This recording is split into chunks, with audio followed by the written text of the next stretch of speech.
A primeira coisa, eu sou filha de Ana Maria Brandão, filha de Edinaldo, mãe de Olívia, mãe de Vicente, sou mãe de pet, mãe de galinhas também, que eu tenho em casa, eh, moradora de Belford Roxo, Baixada Fluminense, Rio de Janeiro, entre ali Caxias e São João de Meriti, Pavuna, muito próxima ali a Washington Luiz, só para contextualizar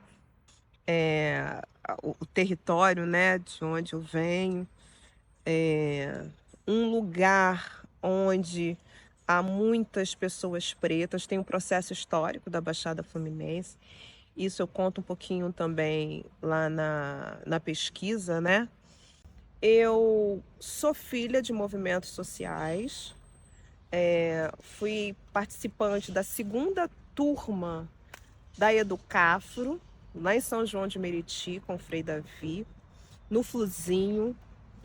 Foi um momento muito importante da minha vida. E participei do Colimar também, Círculo Olímpico Marquês. Um lugar também onde tinha Ruth Pinheiro, tinha outras pessoas da sociedade preta que eu aprendi muito, não é? Eu nem sabia onde eu estava, depois que eu fiquei um pouquinho mais velha que eu fui entender a importância desses movimentos na minha vida. Também participei das comunidades eclesiais de base. Tem um fator interessante aí, porque eu nasci na Umbanda, desde a barriga da minha mãe. E fui para a Igreja Católica por uma questão de mais proximidade com a questão espiritual. E ali fui até o crisma, fui até líder de grupos jovens. Só que eu já criava muitos problemas na Igreja Católica com a minha visão de mundo, a partir primeiro da visão espiritual. Aí depois dali, eu posso dizer que eu flertei com o budismo, porque eu tinha muitas vizinhas que eram budistas. Depois, quando cheguei aos 16 anos, eu fui para o centro espírita, que é chamado de Mesa Branca, né, através de Allan Kardec. E ali foi um lugar que eu aprendi a dominar a minha mediunidade.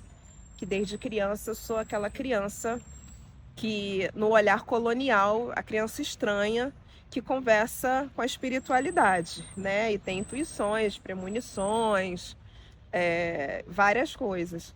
Então eu sempre fui uma criança assim, esquisita, por antever as coisas e por falar de forma natural sobre isso. Na minha cabeça antes eu entendia que o mundo era assim, depois eu fui entender que não era, né?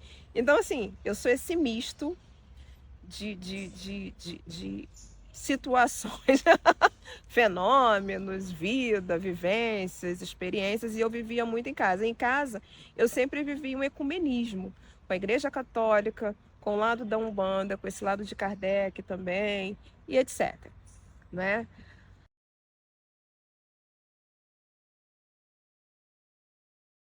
Decidi fazer a faculdade de designer de interiores, porque lá em casa eu vivia em obra, né? Casa de morador da Baixada Fluminense sempre está em obra, igual obra de igreja católica. E aí eu tive muita facilidade em lidar com pedreiro, porque meu pai me colocava para comprar material, para receber o material, conferir o material, fazer a gestão da obra. Então eu fui aprendendo a fazer a gestão dessa situação.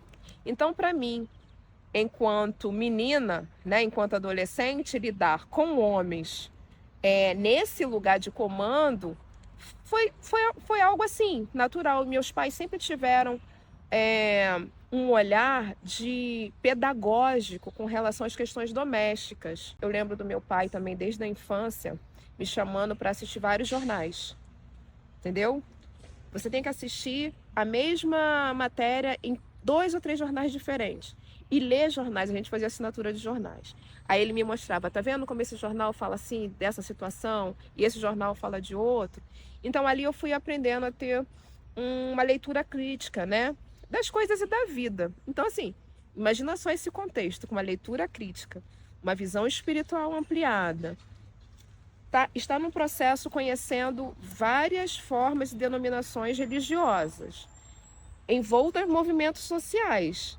Aí a cabeça foi só ampliando, foi só ampliando. Dentro desse processo, eu já acompanhava a minha mãe no atendimento às mulheres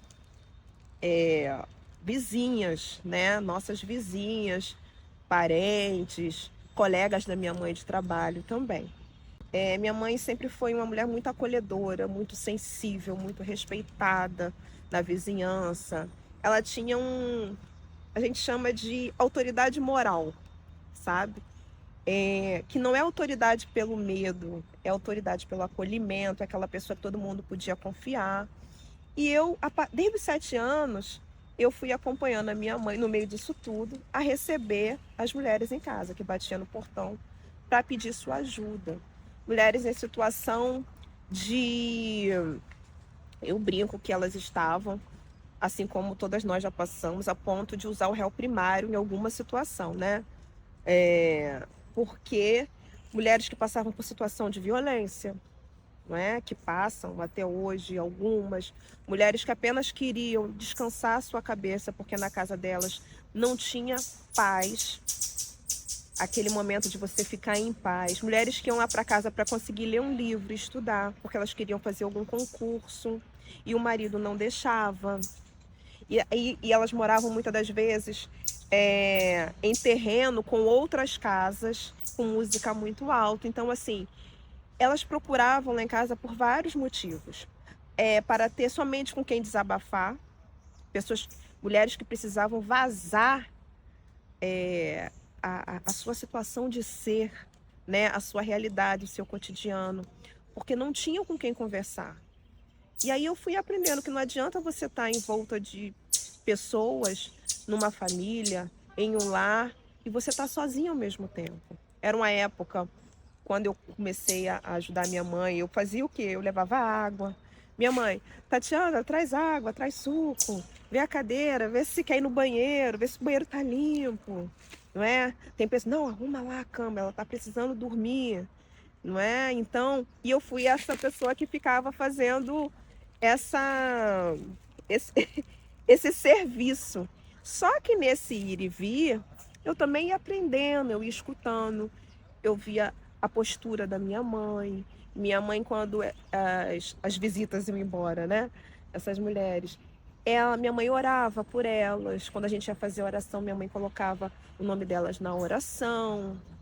Entendeu? Minha mãe orientava a gente o que falar, o que não falar, com relação a respeito, sabe?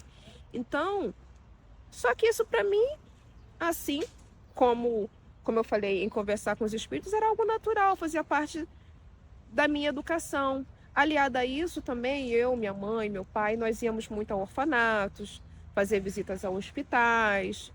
Esse estilo, assim, de ser natural, né? Que, que para mim era óbvio, para mim era tranquilo e normal. E quando você vai crescendo, e você vê que não era, né?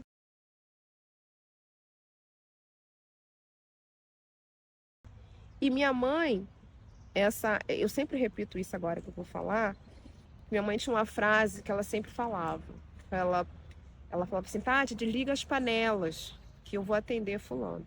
Porque quando geralmente as mulheres iam lá em casa, era um horário que meu pai não estava, né? Era o horário de trabalho do meu pai. Minha mãe trabalhava de manhã como merendeira e meu pai trabalhava o dia inteiro. Então, todo mundo sabia que minha mãe estava na parte da tarde em casa. E geralmente era a hora que ela estava fazendo alguma comida para o dia seguinte. Então, quando batia na porta, minha mãe já sabia até o barulho, assim, o tom da batida do portão. E a gente também já sabia quem estava batendo, quem não estava, quem batia a palma, quem chamava. E assim foi. E minha mãe sempre falava, Tati, desliga as panelas. Eu falei, ai mãe, mas por quê? Não sei o quê. Às vezes era o que? Era um feijão, né, que estava na panela de pressão. E eu não tinha sabedoria ainda, conhecimento de que fazer com aquilo. E aí, não, vou dar atenção a fulano. Eu falei, tá, tudo bem. Eu sempre cresci com isso. Desliga as panelas, vou dar atenção a fulano. E muitas vezes. E aí eu entendi que esse lado de dar atenção era o jeito da minha mãe falar. Vou essa pessoa é importante, o que ela está trazendo é importante, ela está no momento que é importante para ela precisa de alguém para escutar.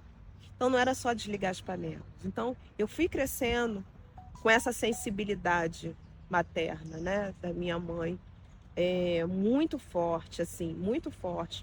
E com o tempo eu fui replicando sem entender, não é? Até que chegou um dia, esse foi um ponto mais alto, assim, de compreensão desse atendimento que a minha mãe fazia à vizinhança.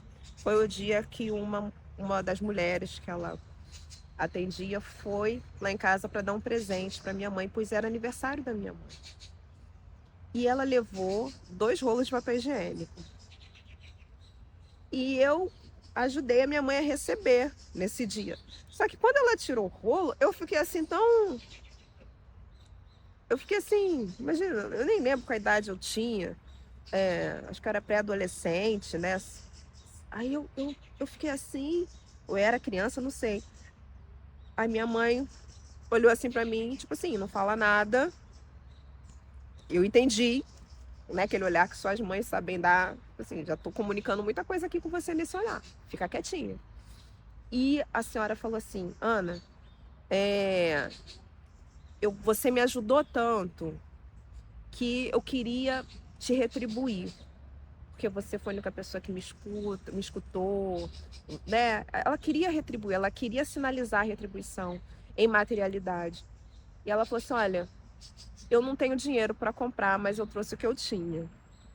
Entendeu? Então, isso para mim hoje, sabe, eu fico até emocionada quando eu lembro disso, assim. E minha mãe ela tinha a sensibilidade de entender aquele gesto de receber. Ela teve ali uma educação amorosa, sabe? Em receber aquele presente com a maior naturalidade, agradecendo, sem fazer nenhuma, assim, menção ao contrário, de surpresa. Muito pelo contrário, ela tinha um estado de presença, de leitura, né? Do que estava acontecendo. Um processo mesmo de leitura de alma também. E aos poucos eu fui entendendo, é claro que ela precisou depois me explicar enquanto ali observadora, né, acompanhante ali da situação. E aquilo ficou dentro de mim de tal forma que eu trago até hoje essa leitura. Não é? Principalmente nos dias atuais em que falta muito sensibilidade. Então, assim, eu cresci nesse lugar, nesse contexto, muito amoroso, com muito afeto. E eu sei que, para uma família da Baixada Fluminense, com todos os desafios que as pessoas passam, né, de uma maneira geral, principalmente moradoras da Baixada passam, eu tive e tenho uma construção familiar muito forte, uma base forte. Uma base forte uníssona com a espiritualidade. Então, cresci. Aí, em paralelo a isso, depois crescendo, fiz a faculdade de design de interiores. E quando eu decidi o que eu ia fazer, falei, cara, eu queria fazer psicologia. Aí não sei o que houve, eu não fiz. Fui para design e falei, e tirei de letra. E foi tudo bem. Foi uma fase muito legal da minha vida. Modéstia à parte, boa designer. Tenho orgulho disso. Depois de 10 anos casei, ou nem lembro, casei. Aí estava trabalhando ainda como designer, tive meu escritório. Depois eu tive minha filha, que ela nasceu com uma questão no esôfago. Aí ela teve que operar com 2 dias de vida. Aí eu tive que mudar a minha forma de trabalhar para atendê-la melhor. Aquelas questões domésticas que a mãe faz em função dos filhos, e tudo bem, para melhor dar atenção a ela. Aí nesse período eu já estava casada uns 5 ou 6 anos.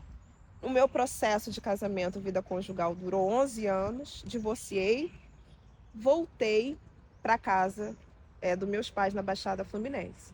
Então, assim, eu tive 11 anos fora e voltei. Saí 1 e voltei 3. Mas também, quando eu voltei para ajudar minha mãe a cuidar do meu pai. A nossa casa é muito grande. Então, assim, deu tudo certo até hoje, né? Minha mãe hoje já foi para Orum, já se encantou, tem 1 ano e 3 meses que ela já se encantou, mas eu sei que ela está bem, continua trabalhando, dando atenção às mulheres dela na vida espiritual, me ajudando também. A gente mantém a parceria. Essas coisas acontecem. E aí, eu entrei no mestrado, no EICOS, né, no Instituto de Psicologia, e no Instituto de Psicologia da UFRJ, e o EICOS é a pós-graduação desse instituto, né?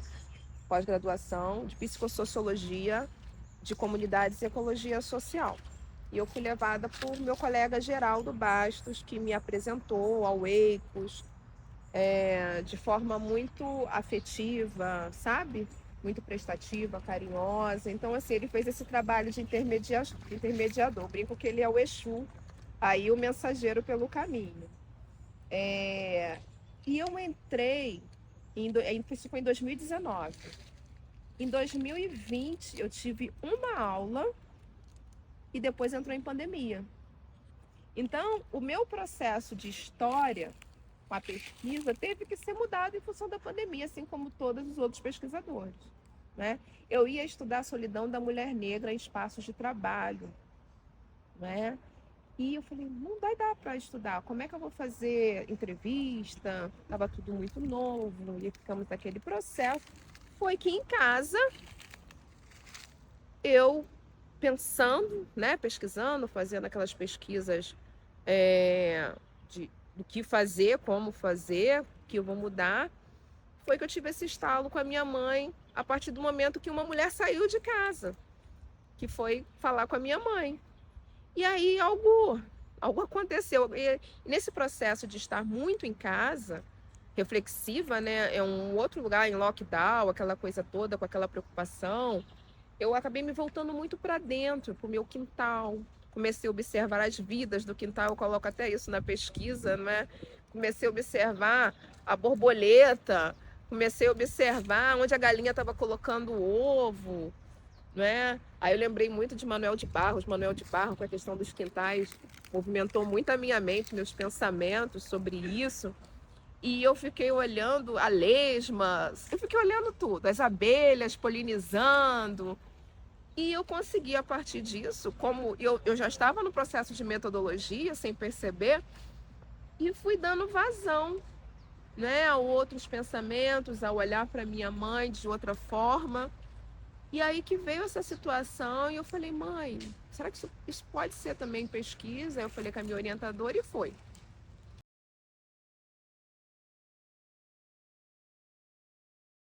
Aí eu cheguei na pesquisa, né, que é Escrevivências. O nome é tão grande que às vezes até eu me perco. Escrevivências de produção de cuidado entre mulheres negras vizinhas da Baixada Fluminense, Rio de Janeiro. Então eu falo da produção de cuidado que minha mãe tinha com essas mulheres, né? Que minha mãe ainda tinha com elas. E eu fui entendendo que esse processo de autocuidado, de produção de cuidado comunitário, como ele é lindo, como ele é forte. Isso foi muito legal, assim, porque eu entendi que minha mãe desafogou o SUS em muitos momentos. Porque, assim, no processo de barreiras e não acesso aos atendimentos médicos e de terapia, não estou falando que minha mãe substitui, não, é outra forma de cuidado. Mas a minha mãe era o pronto-socorro. As mulheres batiam lá antes de procurar ajuda, porque minha mãe era aquele acesso mais fácil, entendeu? E com o tempo, outras que conseguiam, iam para terapia, depois iam lá também, continuavam conversando com a minha mãe, etc., desabafando, fazendo trocas. Isso foi durante muitos anos mesmo, assim. Nesse processo também, em que eu estava fora, casada, minha mãe continuava atendendo. E aconteceu algo muito interessante, que eu falei assim, a pesquisa não acabou. Por quê? No velório da minha mãe, ainda tem essa parte ainda, a maioria das mulheres foram no velório. E e algumas não conseguiram ir, porque ficaram muito emocionadas. E elas falaram assim, eu continuo conversando com a Ana. Eu falei assim, é mesmo? Eu contei pra ela que eu passei na faculdade. Eu contei pra ela que eu resolvi tal problema. Ela é a única pessoa que eu ainda tenho pra desabafar. Eu consegui resolver um problema de família. E não foi só uma mulher que falou isso pra mim. Então, assim, aí a gente olhando pela questão do fenômeno, né? Pessoas diferentes, algumas se conheciam, outras não. Contando pra mim que ainda conversa com a minha mãe e continua desabafando, porque só ela entende. Eu falei, gente, isso é um processo de continuidade de pesquisa, que um dia eu volto nisso, assim, para fazer, não é? Mas eu fiquei muito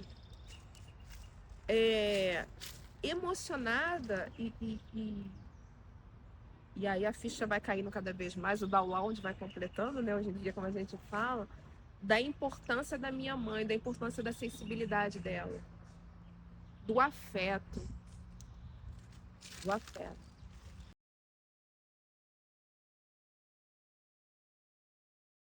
Teve uma vez que, através de um compromisso profissional, eu fui conhecer um rei de um povoado africano, que veio aqui no Brasil para fazer, como se fala, encontros, né, internacionais. E alguém perguntou para ele como era o dia a dia dele. E ele falou, eu tiro para toda semana escutar as pessoas do meu povoado, que vão falar sobre determinadas coisas. Nossa, quando ele falou aquilo, eu falei assim, gente, ele faz o que minha mãe já fazia aqui em casa. Minha mãe é uma rainha. Se ele é um rei e faz isso, minha mãe era uma rainha no seu próprio povoado, né? Visto que Belford Roxo, Baixada Fluminense, o bairro onde eu moro, de maioria de pessoas pretas, né? E nós somos a maior representação, né, da população do Brasil, né? Pelo que eu tinha visto a última vez, 56% entre negros e pardos, né? A minha mãe era uma rainha ali do seu próprio povoado, né? E muito respeitada.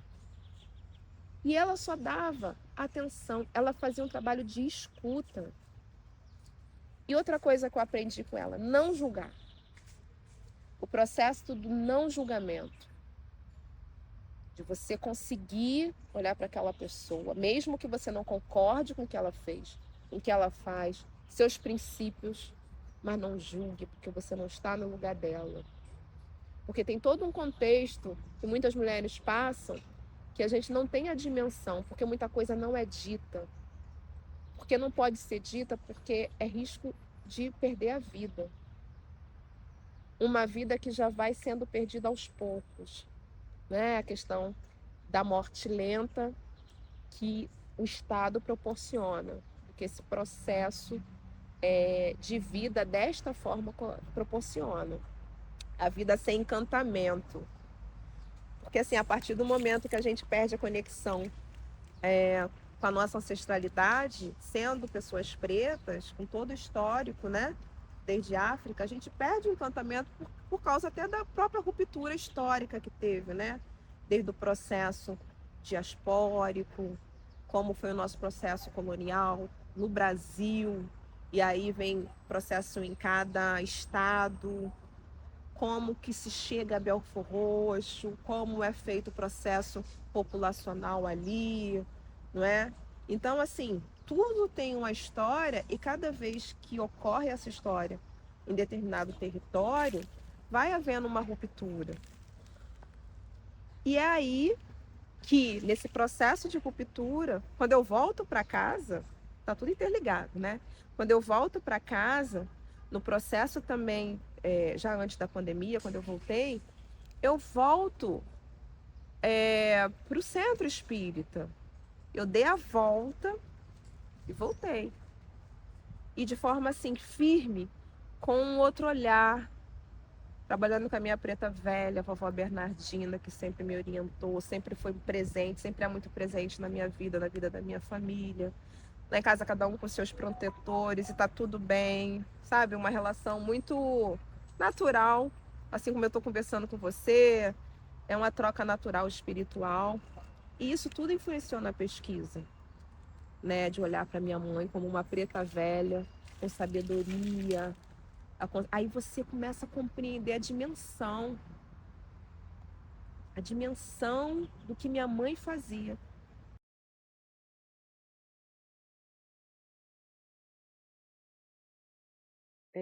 Em algum momento de conversa, muitas conversas, né, que a gente tem por aí, essa questão do poder da simplicidade. O quanto essa descrição da minha mãe, o poder da simplicidade, de não chamar atenção, é estratégia ancestral. Porque dessa forma, no simples, ela conseguiu ajudar muitas pessoas. No simples, a gente consegue ajudar. No simples, a gente consegue compartilhar. No simples, o objetivo é atingido, do que você chamar muita atenção. A luz é importante brilhar, reluzir, mas a luz ela tanto clareia quanto ofusca também aquelas pessoas que não estão preparadas.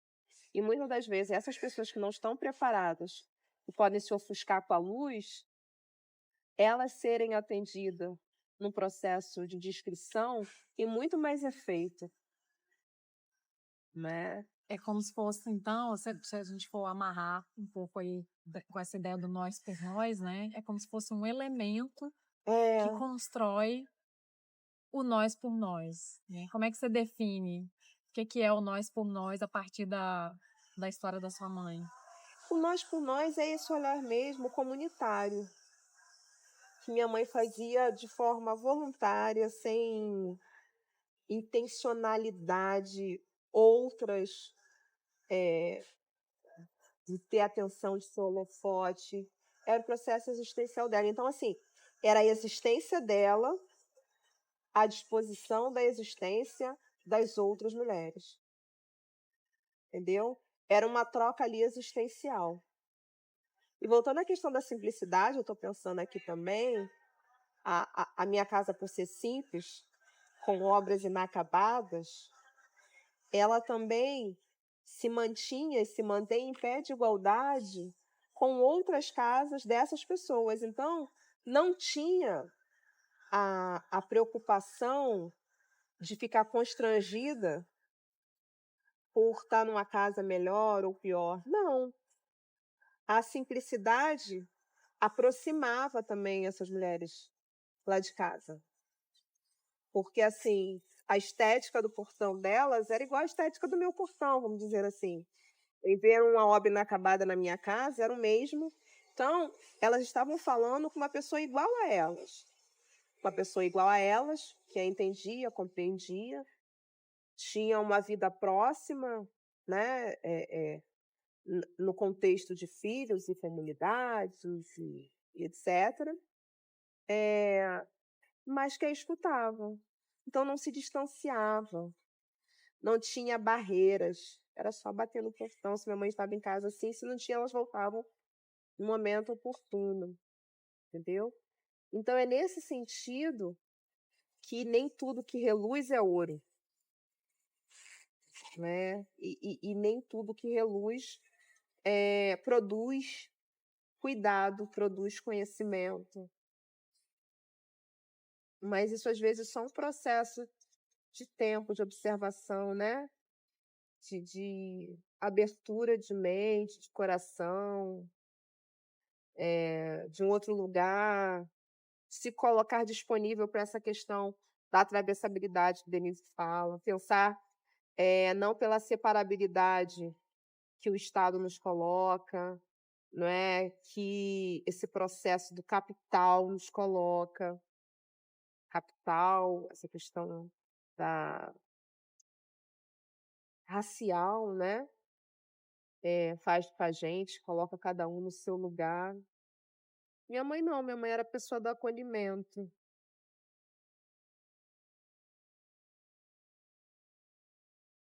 tinha mulheres de todas as idades. Na pesquisa, tem mulheres de todas as idades. Os nomes são fictícios, não é? São 6 mulheres que eu coloquei com nomes fictícios. Uma era uma colega da minha mãe de trabalho que ia lá para casa para estudar, porque ela queria mudar de status, ela queria sair do trabalho que ela estava fazendo e ir para outro, e na casa dela não tinha tranquilidade para estudar. Então ela ia lá para casa para estudar. Então minha mãe preparava um ambiente para ela estudar, com tranquilidade, música ao fundo, se ela quisesse tomar banho, alimentação. Ela ficava lá o tempo que ela quisesse e ia lá para casa estudar. Teve outra que foi uma colega minha de escola, assim, de infância, que ela ficava encantada com a biblioteca que tinha lá em casa.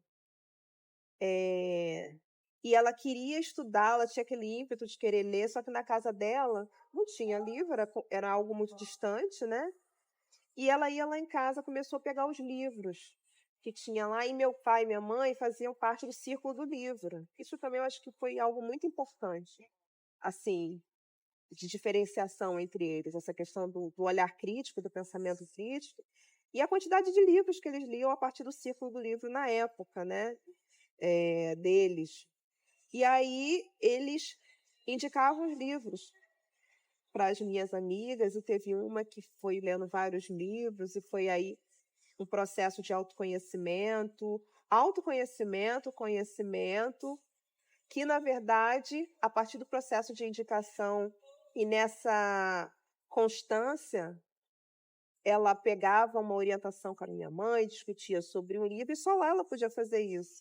Que não tinha outro lugar para você discutir sobre um livro que ninguém lê e que ninguém sabia da sua existência, né? Então, isso ajudou muito, assim, até hoje, assim, no seu processo de vida. Tem uma, eu não lembro os nomes agora, assim, mas que eu falei que era a andarilha. Essa também, ela não se sentia bem na casa dela. Tinha algo que a expulsava de casa. E ela vivia andando de casa em casa. Ela sempre ia lá em casa. Ela que tem a foto que levava banana, não é? Ainda a gente mantém essa troca entre vizinhos, não todos agora, mas trocar fruta. Lá em casa teve um pé de abacate que a gente dava para a comunidade, que tinha banana da banana, tinha maracujá lá em casa, a gente divide com os vizinhos. E ela tinha essa questão de andar de casa em casa. Ela trocava banana, trocava conhecimento e conversava. Ela era diarista, e é muito engraçado que quando a patroa dela fazia a limpeza das joias, ela me dava: Tatiana, isso tem a ver com você. E aí que eu fui usando joia de brechó também, fui aprendendo a utilizar essas questões de roupa de brechó, joia de brechó, né? Lavou, tá novo, tá tudo bem, a gente repõe energia. E ela tinha isso. E outro ensinamento também, com relação à minha mãe, em relação a essa andarilha. Um dia meu pai falou assim: ai, lá vem essa mulher de novo, ela vai repetir as mesmas histórias. E eu de longe escutando, assim, concordando com meu pai. Ai, realmente, assim, no pensamento, né? Ela vai repetir essa história de novo, aí ela vai falar sobre isso, isso e isso. Aí a mãe estava lavando louça, minha mãe parou e falou assim: que é isso? Talvez aqui em casa é o único lugar que ela tem para repetir a história dela. Porque em todas as outras casas ninguém tem paciência. Aqui é o único lugar que ela pode repetir. Aí eu lá onde eu estava, eu... Falei, nossa, essa carapuça serviu para mim. Meu pai ficou calado, permaneceu. Assim, eu lembro disso até hoje. E eu conversando com uma colega, quando eu falei isso para ela, desse aprendizado, né, nessa fala da minha mãe com relação à repetição, eu lembro até disso. Que ela falou assim: nossa, Tatiana, me ajudou tanto ouvir isso, porque minha mãe está com Alzheimer. E quem tem Alzheimer fica repetindo as coisas, né? Ela falou: eu não tinha pensado nisso. Eu falei: pois é. Então, ouvir a pessoa falando a mesma coisa várias vezes, você já sabe o final, é um sinal de afeto também. Teve outra também, da mulher, está na pesquisa, que é a enfermeira, a doutora, não é? Ela é técnica de enfermagem, mas na comunidade todo mundo a chama de doutora pelo respeito que tem a ela. E assim como minha mãe fazia o atendimento, sei lá, espiritual, filosófico, né? Produtor de cuidado, diminuição de sofrimento com as mulheres, essa mulher fazia o atendimento pela questão mesmo da questão técnica da enfermagem, curativo, indicar, ler bula para saber se aquele remédio é melhor ou não. É uma mulher que doou o rim para um vizinho. Você está entendendo que é uma pessoa doar o rim para o vizinho? Ela fez isso. Ela cuidava da minha mãe, não só da minha mãe, como de outros idosos assim da comunidade, de outras pessoas. Então ela é referência. Estamos com problemas, chama ela, que ela vai nos ajudar efetivamente, verificando pressão, verificando glicose, lendo a bula de um remédio, indicando outro, ou vai orientar para ir em tal médico aquele. O que fazer, né?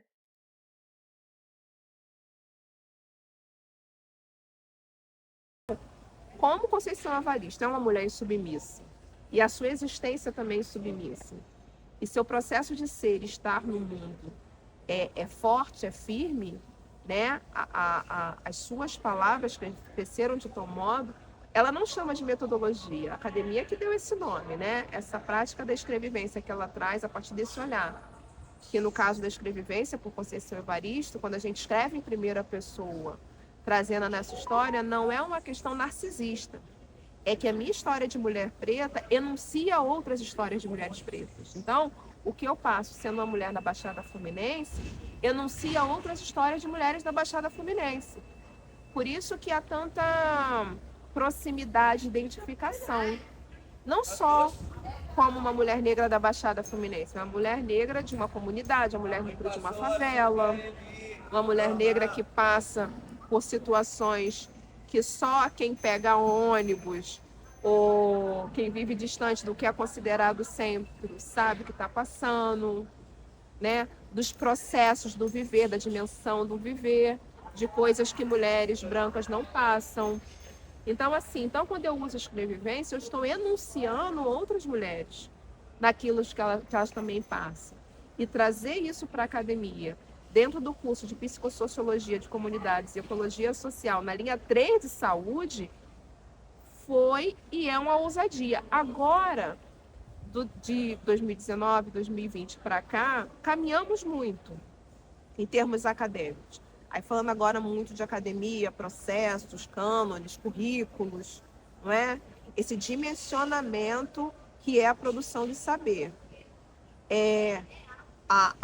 A nossa presença enquanto pessoas negras na academia, pessoas pretas, é muito importante, porque a gente está trazendo uma nova visão epistemológica de recuperação, de inserção, de inclusão, de tensionamento, de criticidade. Isso é muito importante. Nós não estamos só mudando a paisagem, não é essa paisagem estética que a gente está vendo aqui. Eu vejo ali naquela mesa muito mais pessoas brancas, mas tem uma mesa ali com pessoas pretas. A gente não via isso. Hoje o nosso olhar consegue olhar e ver que isso não é mais algo imaginável. Isso é presente. E isso se deve muito à questão das cotas raciais. Aí a gente entra no processo histórico das cotas, de inserção, de luta, de muitos homens, de muitas mulheres. Mas, assim, a escrevivência, enquanto metodologia, enquanto prática metodológica, né, por Conceição Evaristo, ela também traz o protagonismo da mulher negra enquanto produtora de conhecimento. Isso é muito importante. Então, essa pesquisa também tem essa dimensão de importância nesse sentido. Porque eu sou uma mulher, eu não sou só objeto de produção de conhecimento. Eu sou a produtora de conhecimento. E falo do meu lugar, da minha realidade, que pelo processo de construção da academia, das universidades, do saber, das ciências, foi colocado, foi excluído. Porque se antes nós éramos consideradas coisas coisificadas, como objetos, né? Nós não tínhamos destituídas de ser humano, né? A gente não era considerado um ser humano, uma mulher negra não tinha humanidade, assim como pessoas negras. Então, assim, é muito forte isso, não é uma metodologia qualquer utilizada dentro de um lugar, principalmente assim, a psicossociologia de comunidade está dentro do Instituto de Psicologia. A gente sabe como o processo, como a disciplina, como a psicologia foi criada. Tem muitas questões eugênicas dentro da psicologia, disciplinas eugênicas, visão eugênica de mundo que construiu a psicologia. A psicossociologia, sendo parte da psicologia, podendo utilizar a escrevivência como um instrumento, e a gente começa a trazer para o currículo, começa a trazer para dentro da universidade o português, começa a trazer vários autores negros e negras, né? Virgínia Bicudo, Fanon, Conceição Evaristo, Beatriz Nascimento, Abdias Nascimento, o Nego Bispo, que já foi várias vezes lá no EIFOS, e a gente traz isso para o nosso escrever, para o nosso escreviver, para as nossas análises, falando de nossa saúde, a gente está falando, aí entra o processo de lugar de fala, com o entendimento que todo mundo tem lugar de fala, e aqui eu estou falando do meu lugar de mulher preta, né, sobre o que eu passo, sobre como eu escrevivo, e como isso se dá e como isso se reflete na academia e na pesquisa, isso não tem preço. Porque tem uma mudança aí, tem uma ruptura acontecendo. Eu poder falar em um evento acadêmico, falar também na minha pesquisa que minha preta velha está me acompanhando o tempo inteiro. Eu estou aqui com vocês dando essa entrevista, mas ela também está aqui. Eu aqui no meio da mata, tem outras entidades aqui comigo. Eu sou filha de Jurema, sou de Oxum, sou de Oxóssi, sou de Iansã. Então tá tudo aqui envolvido. A mata, o vento, entendeu? A sabedoria das almas. A gente está num lugar de saber.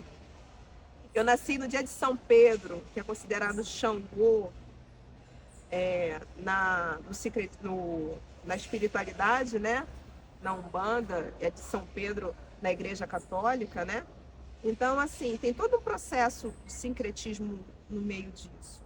E quando a gente traz isso para a academia, e pode escrever sobre isso, não ocorre isso sem tensionamento, não é fácil, não é simples.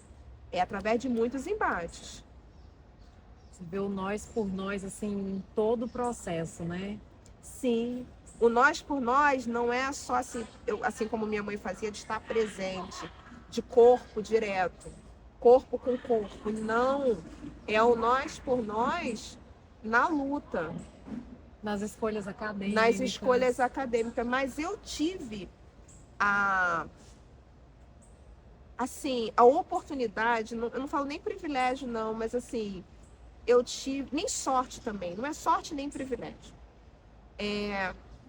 Eu convivi com pessoas, desde a época da Educaf, desde a época do Colimar, com pessoas que são referências de luta. E eu nem sabia, porque para mim era normal, né?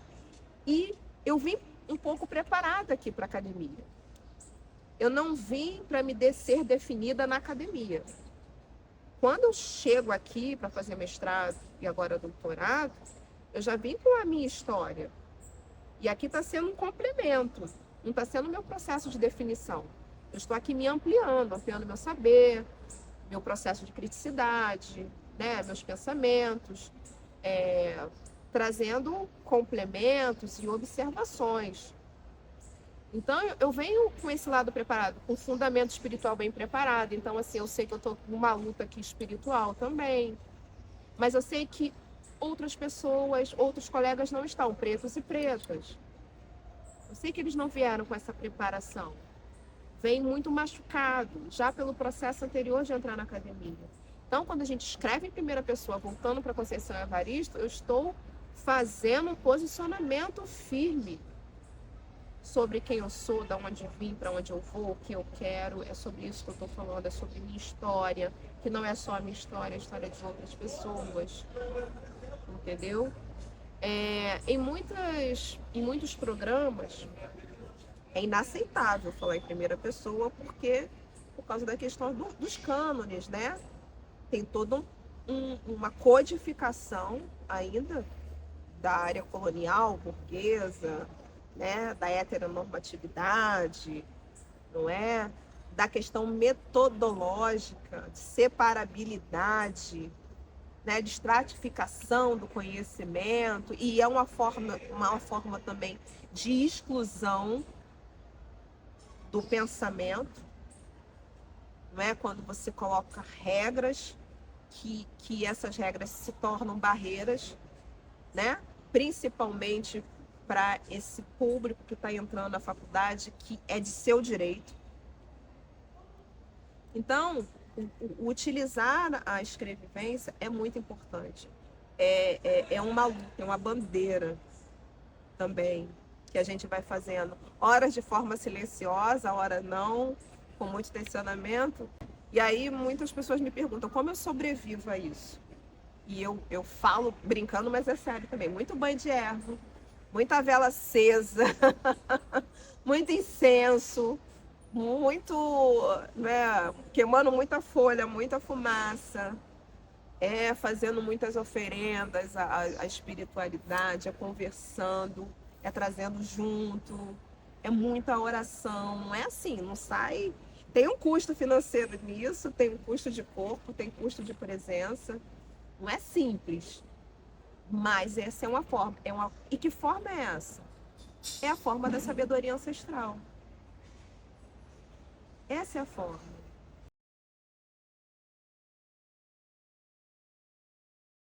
Então, falando sobre o 25 de julho, tem coisas muito importantes sobre ele. Primeiro, minha mãe faz aniversário no dia 25 de julho.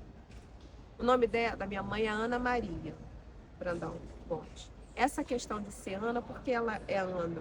Porque, se eu não me engano, no dia 26, ou é no dia 25, é dia de Nossa Senhora Santana. Então, minha mãe tem o nome de Ana devido a Nossa Senhora Santana. Mas ela nasceu no dia 25 de julho. No dia de 25 de julho, por ser o dia da mulher negra latino-caribenha, tem todo um processo histórico de como foi formado esse dia, né, de como foi instituído pela ONU. Mas é um dia muito importante, que é o dia em que nós, enquanto mulheres negras, nós nos vemos, nós nos referenciamos e nós nos reverenciamos. Porque o Dia Internacional da Mulher ou o Dia Nacional da Mulher, nós nunca fomos incluídos nele. Aí tem um processo de questão histórica. Porque quando esse dia foi instituído, nós, mulheres negras, ainda estávamos enquanto escravizadas na casa das mulheres brancas, pelo processo de escravização. E isso não tem muito tempo. É muito bonito falar do sufrágio, é muito bonito falar do tempo do primeiro voto, das primeiras leis, quando as mulheres entraram na faculdade. Agora, é necessário se questionar: as mulheres negras estavam incluídas?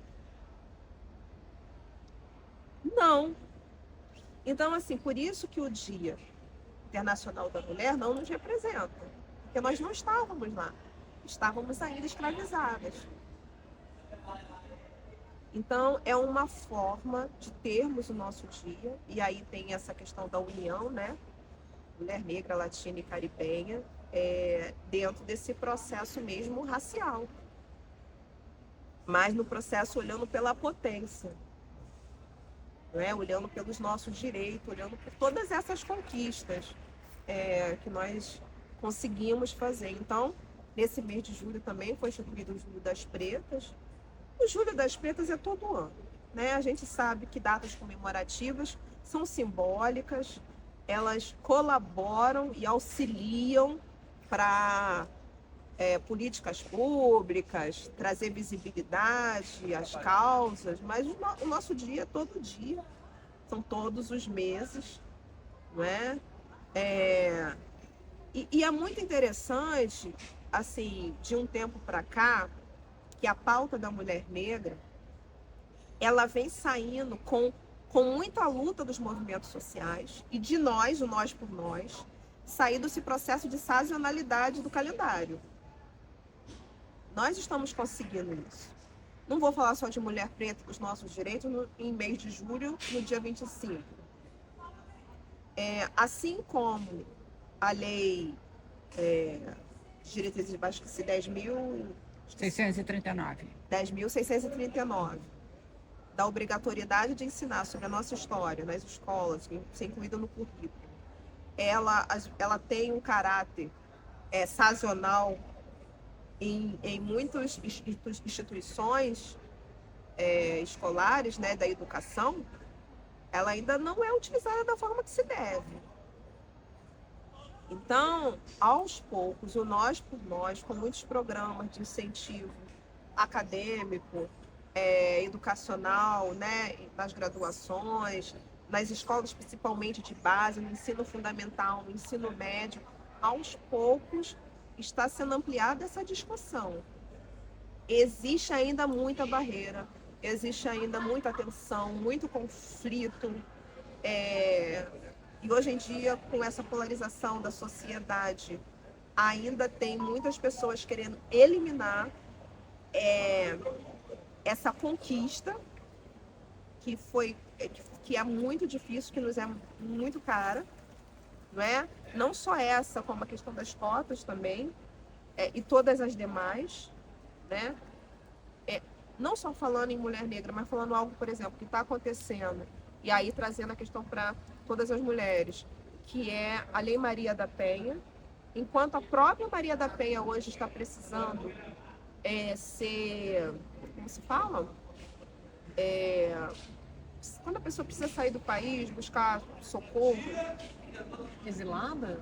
Não, protegida. Protegida. Hoje, Maria da Penha está passando por situação de necessidade de proteção física. Porque a ideia, a partir do seu processo existencial, que veio a lei, que foi instituída, hoje ela está sendo combatida por esse processo de polarização, que são contra as mulheres e são contra os direitos das mulheres. Então, imagina, se a Lei Maria da Penha e a própria Maria da Penha, que inspirou essa lei através de sua própria existência, está sofrendo por ela trazer benefícios às mulheres no sentido de sua proteção contra o machismo, imagina nós, mulheres negras, que somos as que mais sofrem o machismo através de um processo histórico. Não é? Esse processo histórico todo que a gente falou da colonização, da coisificação. Então, assim, esse dia é muito importante. Esse dia, como eu falei, é um dia de visibilidade. E nesse momento aqui, poder estar falando dessa pesquisa para esse dia 25 de julho, que é o dia de aniversário da minha mãe. Então, assim, a minha mãe não gostava de comemorar aniversário. Ela era tão discreta que ela não gostava de comemorar aniversário. Mas não tinha como, sabe? As pessoas festejavam.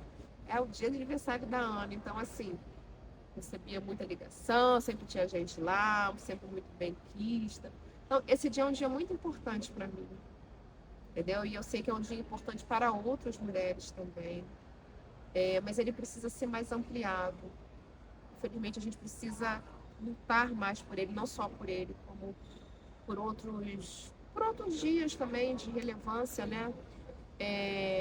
Para nós, povo negro, para as nossas lutas. É isso, eu tenho muito cuidado, muito carinho. Eu estou muito feliz aqui para falar sobre essa pesquisa, que minha mãe é a pessoa central através de sua existência. né? Eu sou apenas caminho, assim. Eu tenho muito essa consciência. Sou apenas caminho, assim como Exu, assim, é mensageiro, eu também acho que eu sou uma mensageira, sabe? E é muito legal a gente ter esse olhar de mensageira. O pesquisador, a pesquisadora, a pessoa pesquisadora, é uma mensageira. Se a gente, assim, ampliar o olhar para o que é o saber, o que é a educação, né? Os saberes notórios, o saber ancestral, e essa luta que a gente está na academia para se fazer ser ouvida, ser entendida, para não reproduzir, né, essa situação da qual nós fomos excluídas, nós somos mensageiros. Esse é o lugar. E ter a humildade, assim, humildade, e eu tenho sempre que falar sobre isso, né? Porque a humildade ficou muito no lugar da subserviência. Então a gente tem sempre que falar o que é humildade nesse sentido. Humildade aqui não estou falando no lugar da subserviência, é no lugar de entendimento de qual é a sua participação. Ao mesmo tempo que tem toda uma potencialidade da pesquisa, de ser pesquisadora, de ser pesquisador, existe a humildade que a gente tem que saber que a gente não está inventando a roda. Nós estamos pegando os saberes já existentes, que muitas pessoas lutaram antes, né? Dedicaram esforços físicos, espirituais, emocionais, para construir aquele saber. Então, o nosso trabalho é decidir quais saberes utilizar e fazer essa união da melhor forma possível, dentro daquele contexto de tempo, para que sirva para aquela população que está pagando a nossa pesquisa. E assim, eu aqui, enquanto pesquisadora da Universidade Federal, né, do Rio de Janeiro, eu tenho sempre que lembrar que essa pesquisa está sendo, como que a gente fala, paga, né, pela população, através dos seus impostos. A gente não pode esquecer isso.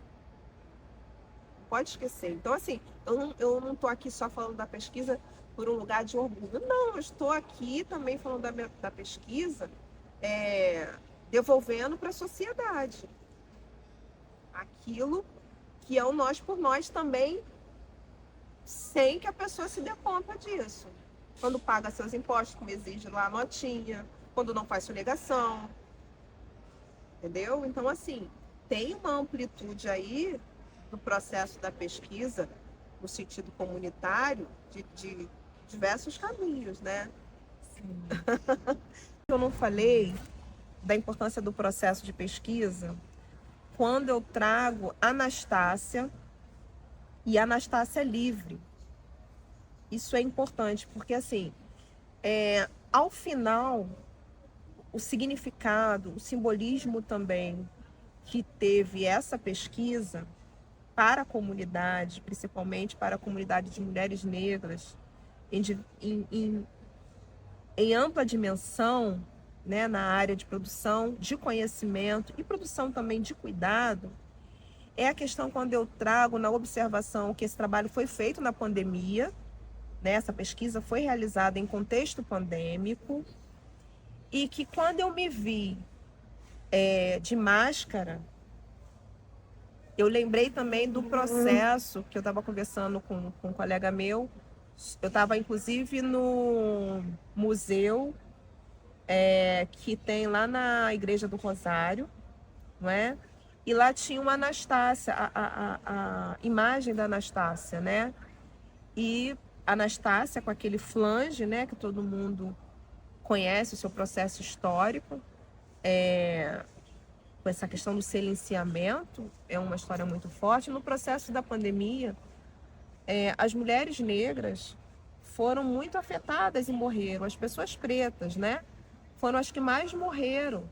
E aí, por todo um processo da sociedade mesmo, não é? De morte mesmo, com relação a nós. Mas uma mensagem que é importante de tudo isso, desde o início, desde quando eu cheguei, da trajetória, passando pelos movimentos sociais, pela oportunidade de ter, de fazer parte da existência da minha mãe fazer parte da minha existência, e nós fazermos parte da existência da comunidade, e a existência da comunidade fazer a nossa construção também, é que nesse caminho, inclusive aqui também na Esgada, trazendo o olhar pela nossa representatividade de liderança com duas mulheres nesse lugar tão importante, né? É que para nós mulheres negras, assim como o artista Yuri retirou a máscara de Anastácia, né? E eu fecho a minha pesquisa praticamente com a oração de Anastácia livre e a imagem dela livre sem Flandre, né? É muito significativo. Hoje eu poder estar aqui falando para vocês sobre a minha pesquisa, que através da existência da minha mãe, como eu falei, eu sou só mensageira, eu não poderia ser mensageira com a máscara do silenciamento. Entendeu? Então, assim, é um processo de nós por nós, aí entra também o processo de Conceição Evaristo em primeira pessoa, para a gente escrever, produzindo conhecimento, é a retirada dessa máscara.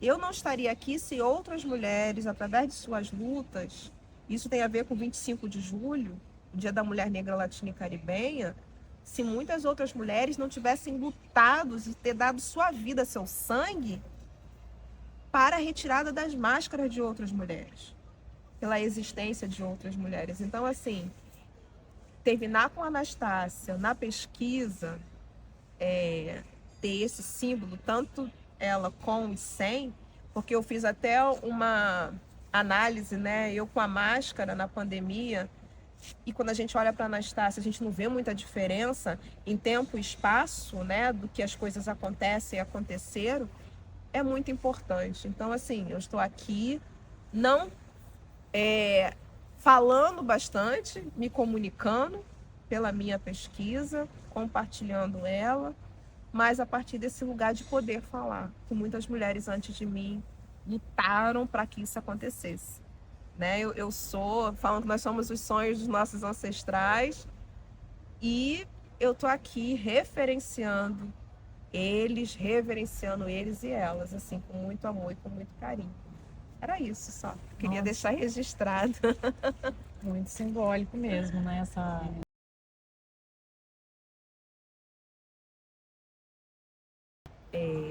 A importância hoje da Esgada aqui na UFRJ, ela, eu posso dizer, eu acho que é transcendente, tem várias qualidades que eu posso utilizar. Mas assim, com relação a nós, pesquisadoras, pesquisadores, pretos e pretas, ou pessoas pesquisadoras, como eu gosto de falar, né? É muito importante. Primeiro porque ela colabora na manutenção da lei que foi conseguida com muita luta, que é a lei de cotas. E ela evita o uso inadequado e criminoso através das fraudes. Então, quando a gente consegue ter uma superintendência, é muita coisa para defender os nossos direitos, para fazer com que a lei se cumpra. E isso, a dimensão disso é muito forte, é muito profunda. Porque eu, enquanto mulher preta, pesquisadora, eu sei que tem um órgão, uma superintendência, no caso a superintendência, que está lutando pelos meus direitos.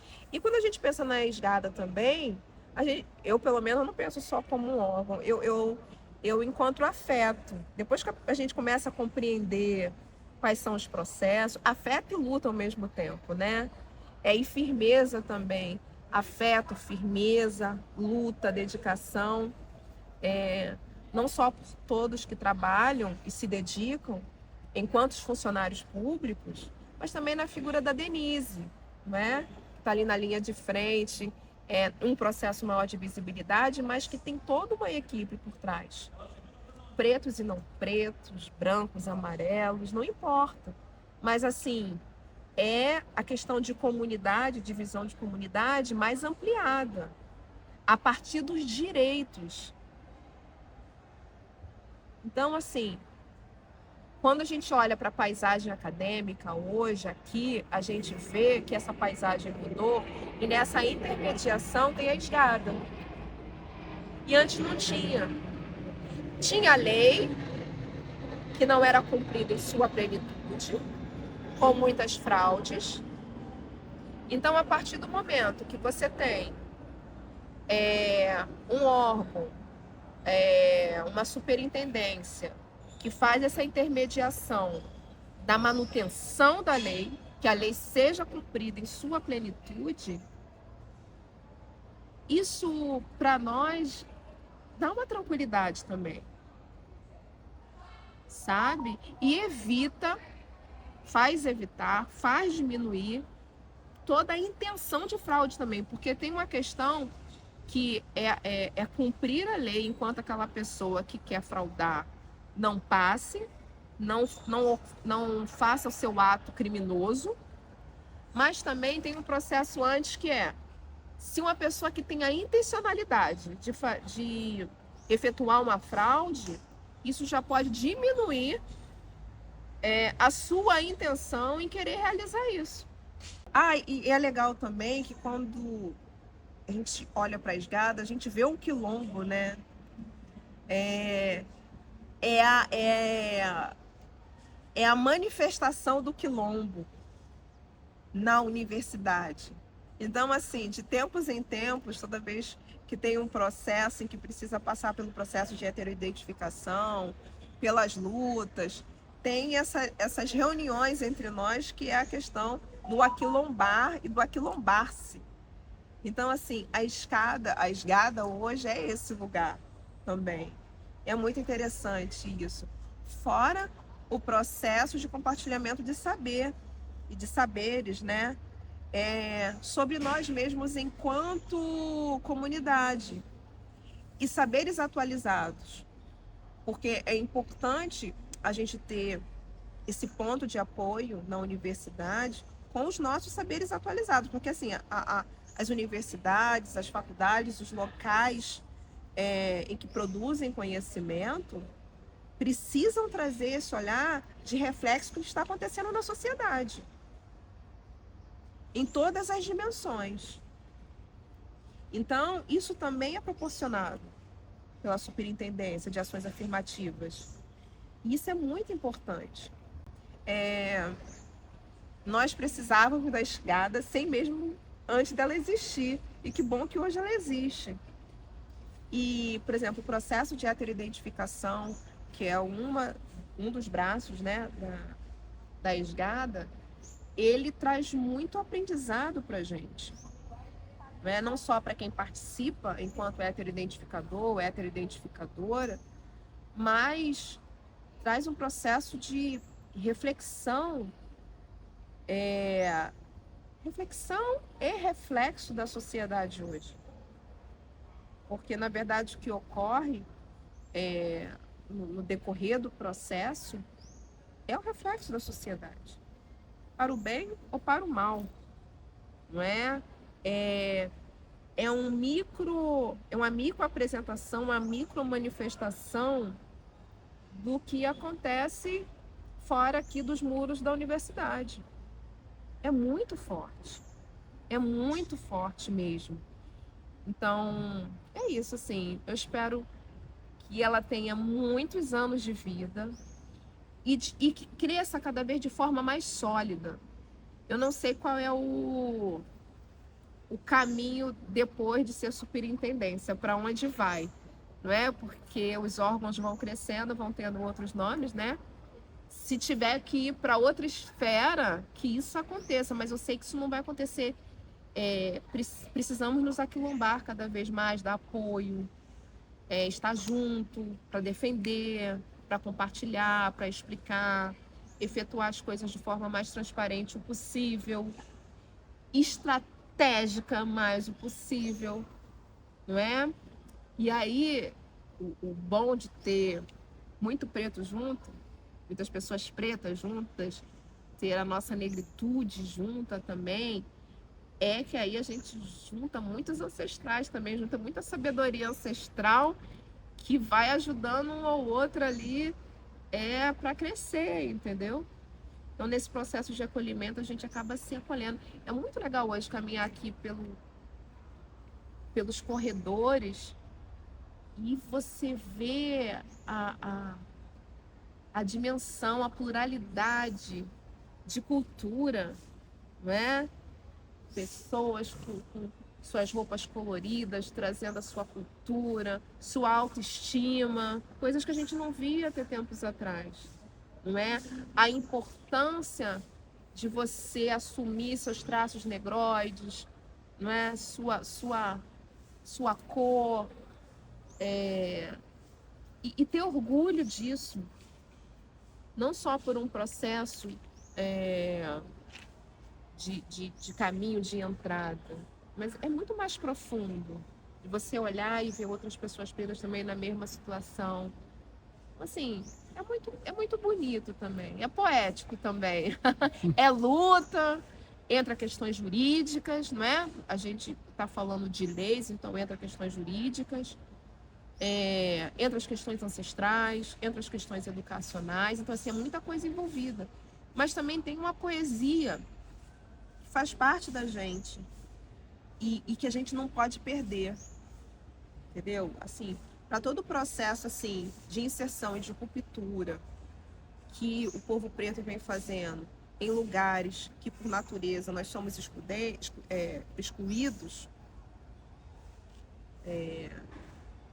a gente não pode perder a nossa poesia, a gente não pode perder a nossa cultura de rir alto, de dançar, sabe? A nossa dança, a nossa música, o nosso som, entendeu? Porque senão a gente se pasteuriza no meio daquilo que nos oprime. Então, quando a gente está junto e a Esgada traz esse acolhimento, traz essa lembrança, traz essa sinalização, traz esse caminho, traz esse ponto de apoio, traz como ponte também, é muito bom, né? Vida longa. Não é só uma questão de representatividade, porque também não adianta ter uma pessoa negra em um lugar de liderança. Nós tivemos recentemente, no governo passado, muitos exemplos sobre isso, né? Não basta ser só negro e estar em um lugar de representatividade. É preciso ter uma criticidade do seu lugar, né? E do processo de racialidade. Não é só estar ali como um fantoche. Não é? É preciso ter essa noção política também do lugar que você está ocupando, sendo apartidário também. Não é? É uma dimensão maior da política. Então, assim, faz muito mais sentido. E espero que possamos atingir outros locais de poder e de influência. Não é? Quando a gente fala de ancestralidade, a gente fala muito de força. Força ancestral, que é a força do axé, que é a força de vida. Quando a gente fala de poder, e aí tem um lado do poder também, né, muito trazido por Foucault, por outras pessoas também, que é o poder pela dominação. Para ter poder, eu vou estar num lugar e eu vou ter alguém para que eu possa dominar, né? O movimento ancestral de força, ele coloca todos com força numa potência de horizontalidade. Mas como a gente vive nessa dualidade e é necessário ter estratégia, a gente precisa aprender, nós, enquanto povo negro, povo preto, a utilizar desses instrumentos representativos para fazer essa gestão, né, dos recursos em prol de todos. Não repetir o que fizeram conosco. não é? É ter esse olhar ampliado, esse olhar de diversidade, que faz parte da nossa natureza de Brasil. Aí é independente agora, nesse sentido, do que foi a sua concepção. Mas hoje, da forma que está, dentro desse contexto de tempo, não é? E aqui eu coloco o tempo ancestral, pela atravessabilidade, o tempo não ancestral, o tempo linear, é necessário a gente ter essa estratégia de ação, não é? Ocupando um lugar de liderança. Nem um passo atrás. A universidade está mudando.